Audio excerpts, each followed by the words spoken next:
Hey, it's John. Welcome back to my channel, and today we have the final installment of a 4-part series on the 119-mile initial operating segment of California high-speed rail. Because the contract for CP1 was signed in August of 2013, Construction Package 1 is about 2 years ahead of CP23, so I definitely saved the best for last. Of course, there were a lot of lawsuits that had to be resolved before construction could commence, but obviously construction is definitely in full swing. CP1 is only 31 miles long, but it's by far the most technically challenging portion under construction, as it passes through Fresno, which has a metro area population of just under 1 million people. Construction Package 1 begins in the south at East American Avenue and ends at Avenue 19 in Madera.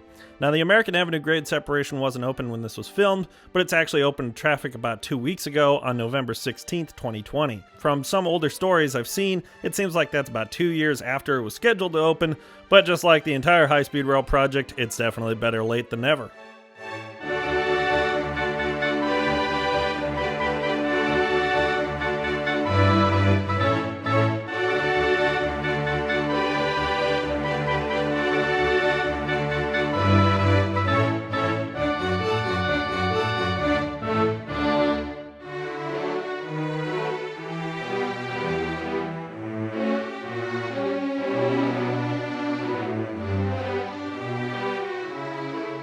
So as you'll see in the video, it was a little jarring just how quickly the rural fields of the Central Valley gave way to the very urban setting of Fresno. State Route 99 is acting as a bit of a barrier to growth of the city, as most of Fresno's sprawl is occurring on the north end of the city, which we'll of course see later. We're still following the BNSF into Fresno, but after we cross SR 99, we'll parallel the Union Pacific through town as the BNSF crosses the UP at a diamond just north of North Avenue.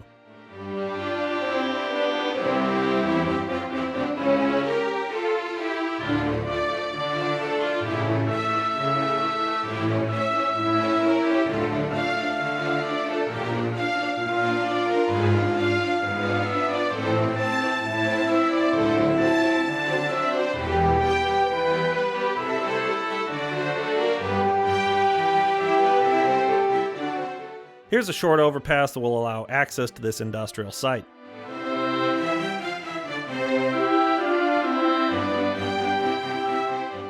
As we pan to the left, you can see the completed Musket Avenue Viaduct and the Cedar Viaduct in the distance.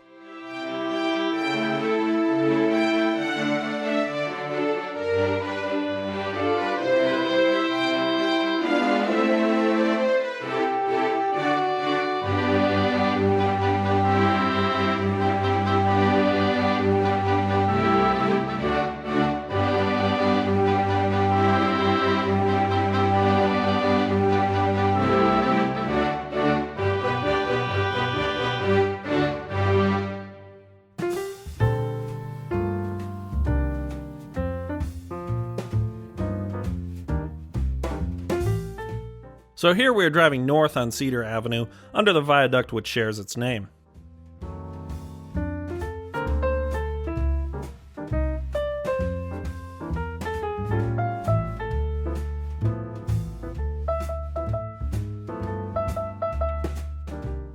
And here we are driving north on Highway 99. The viaduct over SR 99 is considered the southern gateway, and a decorative arch section is being built to highlight arriving in Fresno. This arch is similar to the San Joaquin River Viaduct, which we'll see on the northern edge of the Fresno Metro.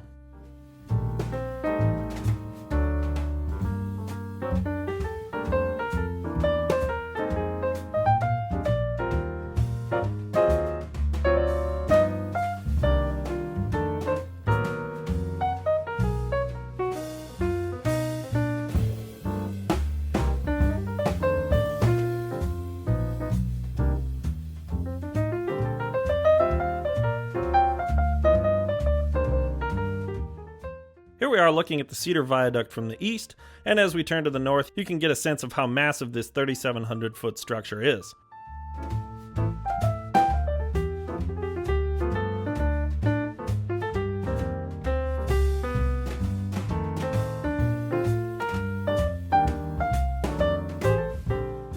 As you can see, the Cedar Viaduct is nearing completion, as the shorter viaduct over Golden State Boulevard is about ready for false work.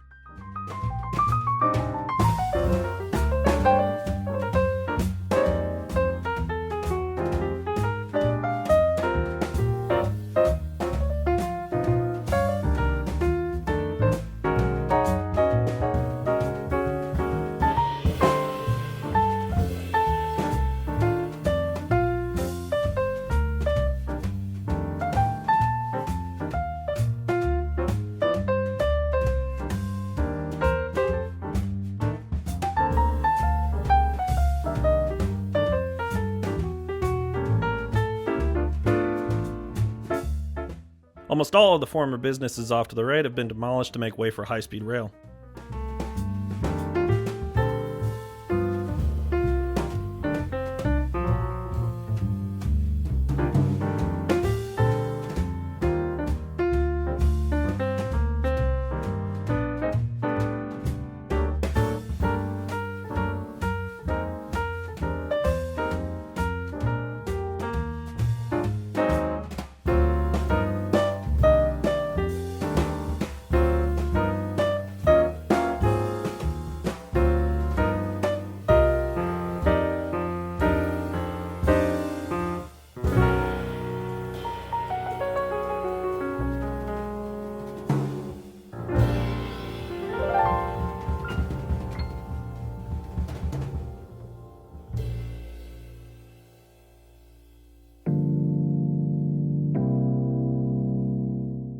In the distance, you can see the Cedar Viaduct and a southbound BNSF intermodal train crossing the UP tracks.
So here we are at Ventura Street.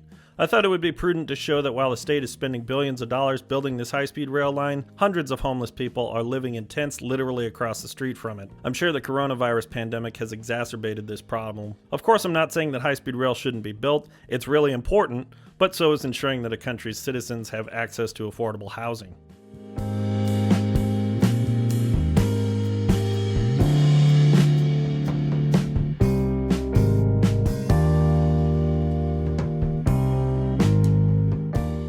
So here you can see the new Tuolumne Street overpass, and north of it is the old Stanislaus Street overpass. Both Tuolumne and Stanislaus were built as one-way streets, but the new bridge has been built as a two-way street. The Stanislaus Bridge will be demolished as it's not tall enough for the high-speed rail electric catenary to clear underneath it. It almost goes without saying, but the land to the right of us was formerly lined with various warehouses that have been demolished to make way for high-speed rail.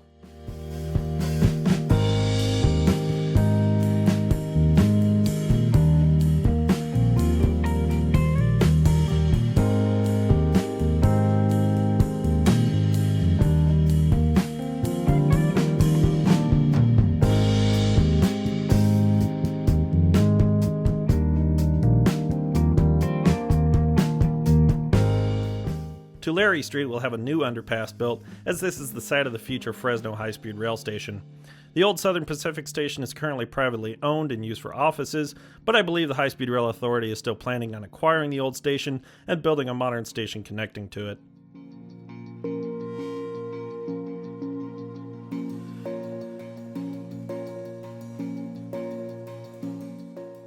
The Fresno Street undercrossing will likely have to be modified to accommodate the high-speed rail tracks.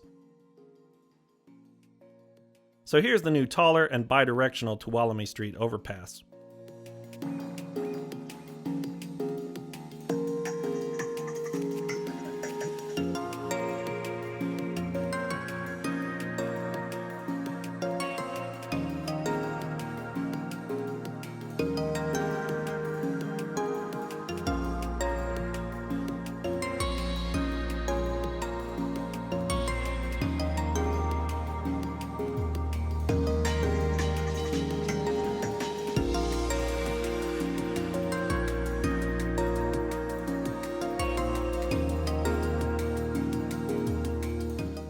Starting at the Stanislaus Street Bridge, the tracks have begun to lower in advance of the SR 180 passageway and Fresno Trench.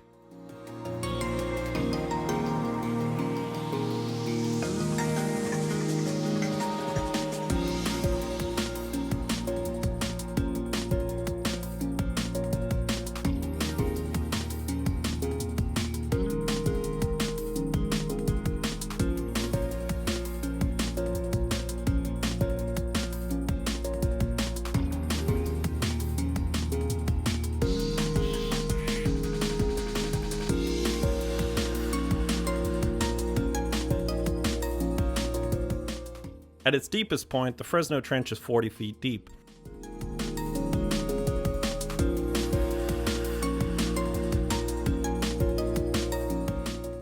This Y that the high-speed rail tracks are passing under connects the Union Pacific Main Line to the San Joaquin Valley Railroad's West Side Line. This branch line is a former Southern Pacific line that went all the way to Tracy, California, but now only extends to Oxalis. The track was ripped up between Oxalis and Los Banos in the mid-1990s.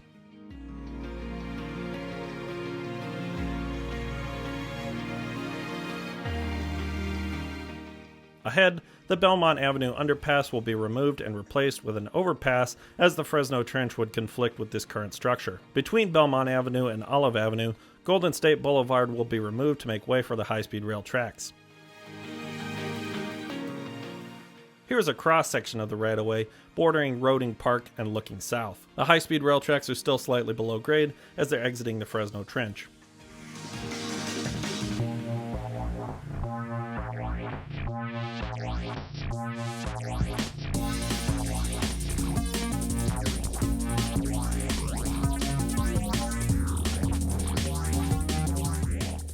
Both Olive Avenue and McKinley Avenue in the distance will have grade separations built to carry them over the high-speed rail and UP tracks. Olive Avenue marks the beginning of the realignment of Golden State Boulevard.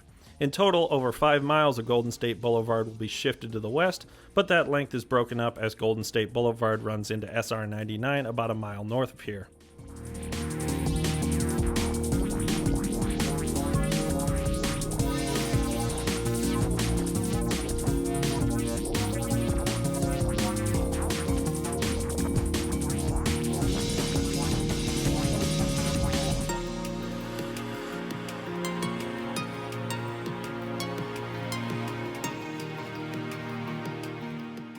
You can see here at the Clinton Avenue interchange how Golden State Boulevard will be narrowed to make space for the high-speed rail right-of-way.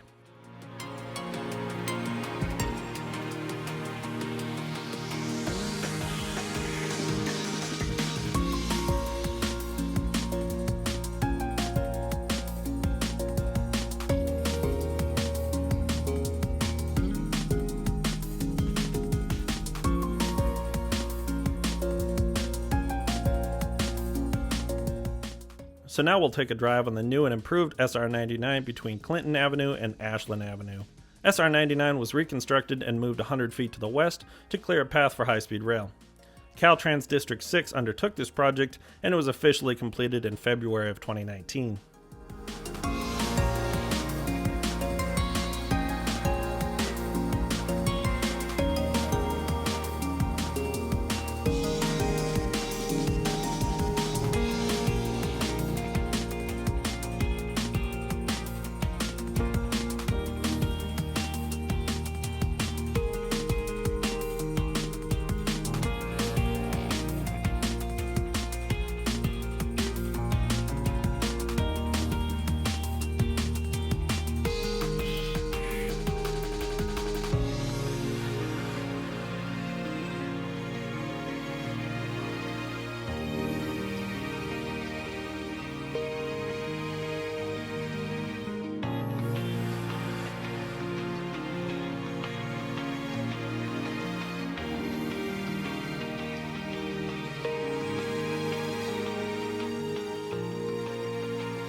As you can see, the path has been cleared and utility relocation projects are being finished so that Golden State Boulevard can be rebuilt to the west of its current alignment. The high-speed rail tracks will be built between the new roadway and the UP tracks. An intrusion barrier wall will have to be built between the two railroads until they separate north of the future Veterans Avenue grade separation.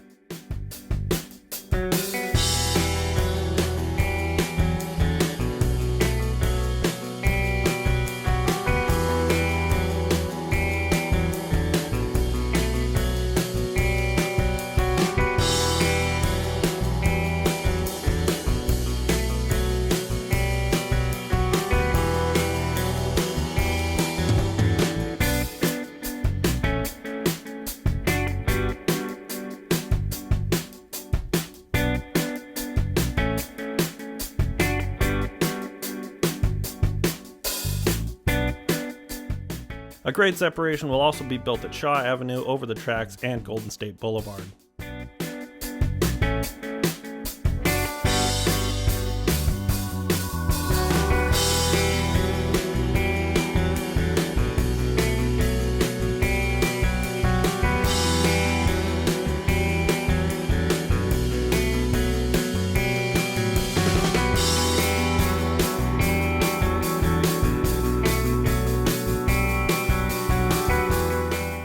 Now, I could be mistaken, but the way it looks to me is that Golden State Boulevard will take a turn here off to the left using Barstow Avenue and continue north on the west side of these factories so they won't have to be demolished.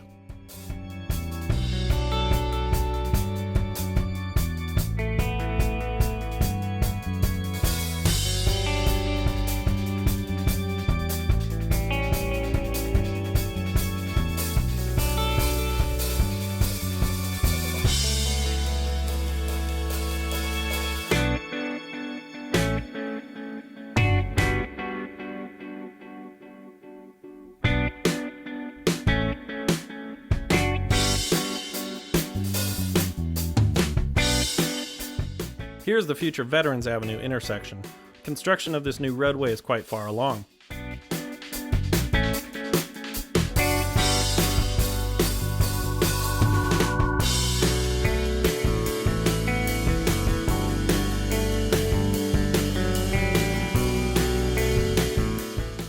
So here's an old map that I got from the Fresno Council of Governments that shows Golden State Boulevard running with the high-speed rail under Veterans Avenue, but again it looks like Golden State Boulevard's actually going to be rerouted to the west of this Veterans Avenue intersection and meet back up with the high-speed rail tracks north of Veterans Avenue.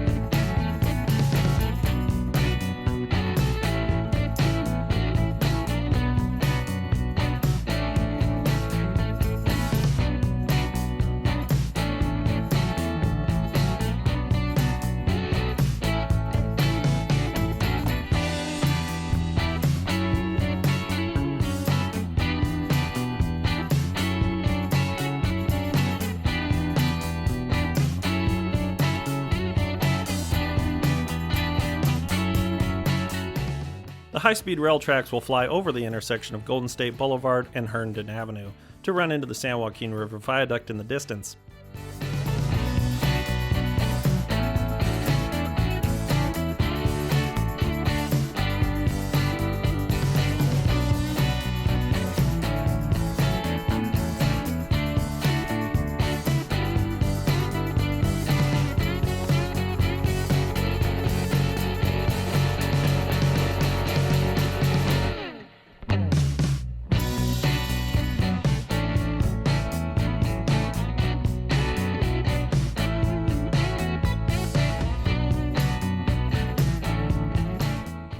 Obviously, at 4,700 feet in length, the San Joaquin River Viaduct and Pergola is a truly massive structure. As you can see off to the right, there's a decorative archway over the actual river, signaling the northern gateway to Fresno.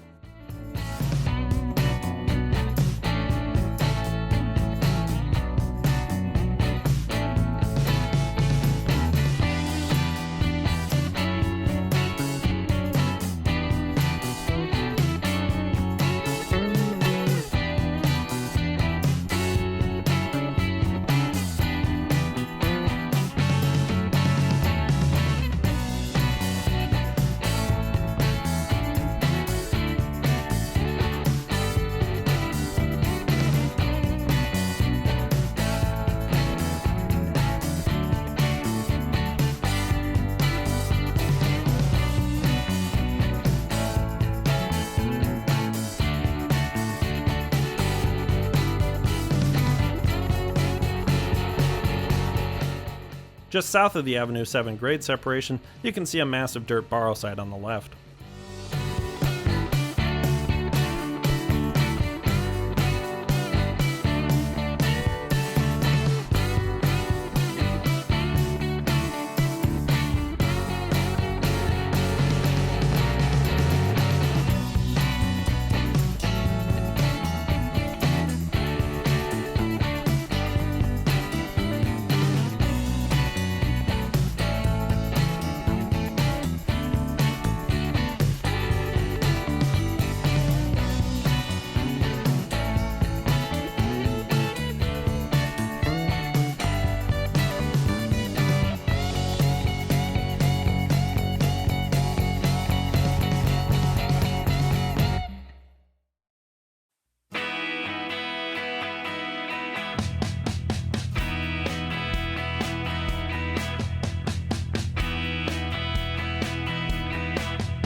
Here at the future Avenue 9 grade separation, it appears that Road 32 may be rerouted to the east.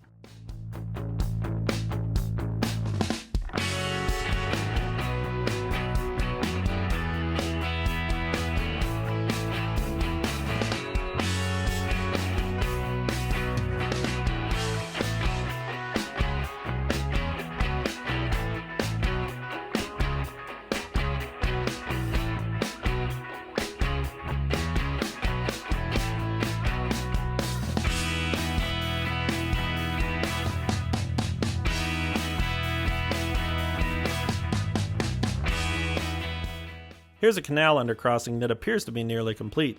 You can see how a temporary canal was built while the permanent structure was being constructed.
So not only is Avenue 12 a massive grade separation that's nearly complete, but it's also the location of the second high-speed rail station in CP1. You'll probably notice from its very agricultural setting that this may not be the ideal location for a high-speed rail station, and you're not alone. Madera lobbied for several years to get their own station after initially being bypassed by the line. As you can see here, the station will be built between the BNSF and high-speed rail tracks. Madera currently has an Amtrak station on the north side of town, which we'll see later in the video, but that will move down here to serve as a potential interchange station with the Amtrak San Joaquins.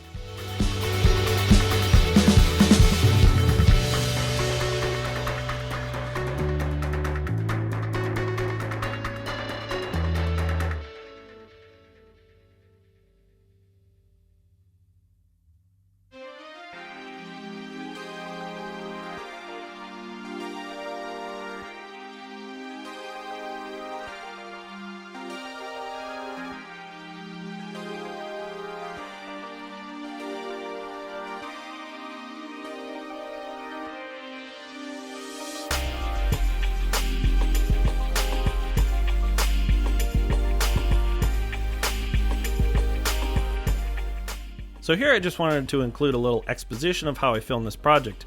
Avenue 13 is marked on Google Maps as an actual road, and as you can see, yeah, it ain't. This is on the east side of the BNSF tracks, but even that road off to the right was showing on Google, and it's got a fence across it. So things like this made filming this right away just a little bit interesting.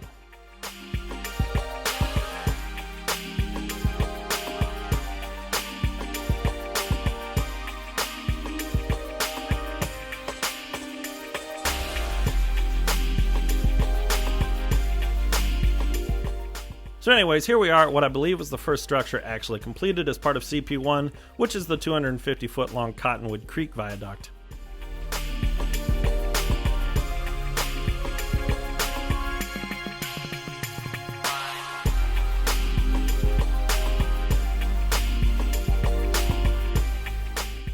So there's the Cottonwood Creek Viaduct in the distance, and as we turn to the north, we approach the completed Avenue 15 grade separation.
I believe off to the right you can see the first dirt being graded for the Avenue 15.5 grade separation here at the community of Story, which gets its name from a former president of the Atchison, Topeka, and Santa Fe Railroad.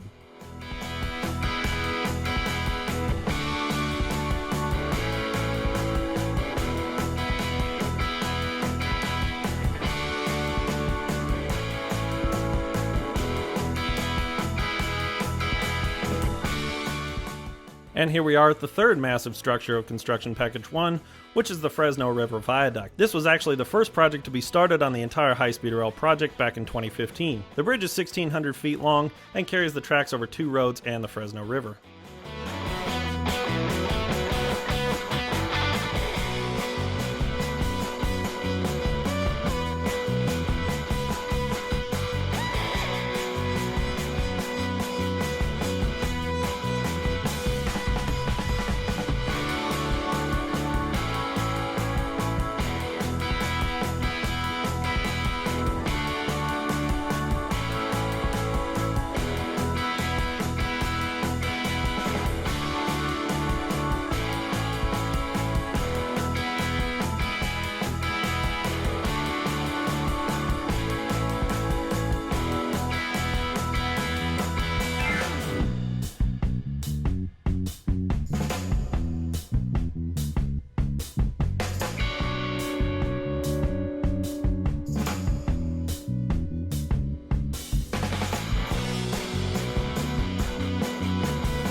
Here we're looking at Avenue 17 from the north, and I believe there'll be a grade separation built there, but no work is yet visible.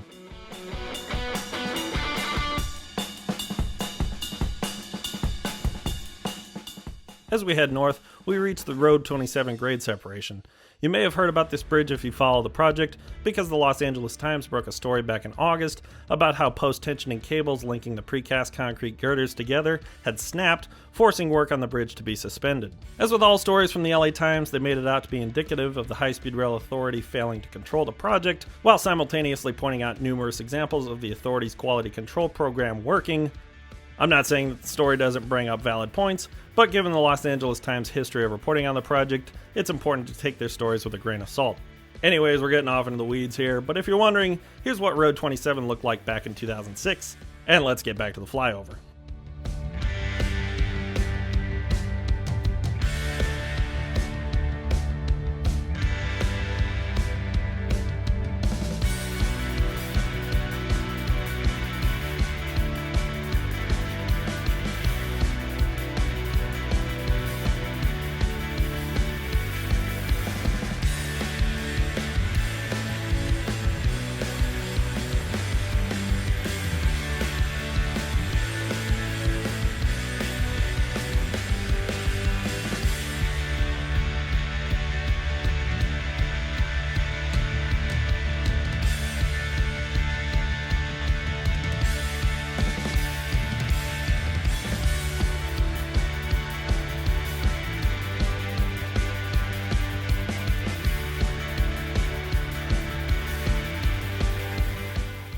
As we approach Road 26, you can see a large number of houses that have been cleared for the future grade separation.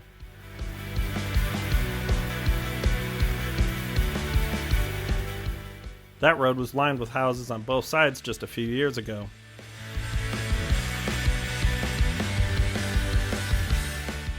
Here's the current Madera Amtrak station that was built in 2010.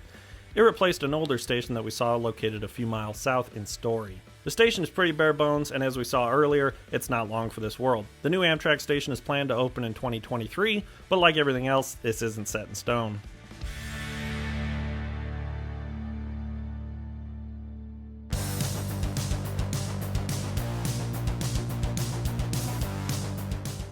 Up ahead is Avenue 19 and the end of Construction Package 1. High-speed rail tracks will diverge from the BNSF at this point and continue northwest. If the project doesn't receive the funding it needs to continue construction, this location could conceivably be a point where the Amtrak San Joaquins leave the BNSF freight tracks and run over the new tracks intended for high-speed rail, but that's just sheer speculation. To the north is a BNSF siding named after the unincorporated town of Kismet, which it passes through. Before we leave, let's pick up again with that random BNSF cab ride footage from 2006. Here we are approaching the Road 26 crossing, and you can see the houses that used to be on the west side of the tracks.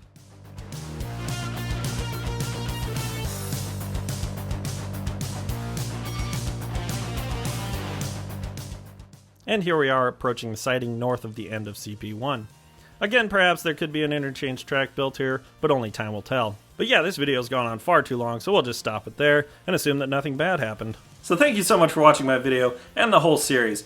Obviously, shooting a 119-mile long corridor was quite a bit of work, but I was able to get the whole thing filmed in about 2 days. So if you like these videos, please share them with anybody you think might like them, because that's the quickest way to get other people exposed to this channel and have them potentially subscribe, and leave nice comments, which most of you have, and I really appreciate that. Now for those of you that don't know, I don't actually live in California, and if you like watching videos of drones flying over transportation construction sites, then you might want to take a look at my playlist up here. I'm actually doing a series of videos on a freeway construction project near my hometown of Lincoln, Nebraska, so if you want to check that out, then go right ahead, and if that doesn't interest you, then don't worry about it. And remember, I've got a few videos coming out about the regional connector in Los Angeles, the Crenshaw LAX line, and the Purple Line extension out to Westwood, and I'm going to get those out as soon as I can. So again, thank you so much for watching, and I will see you all soon.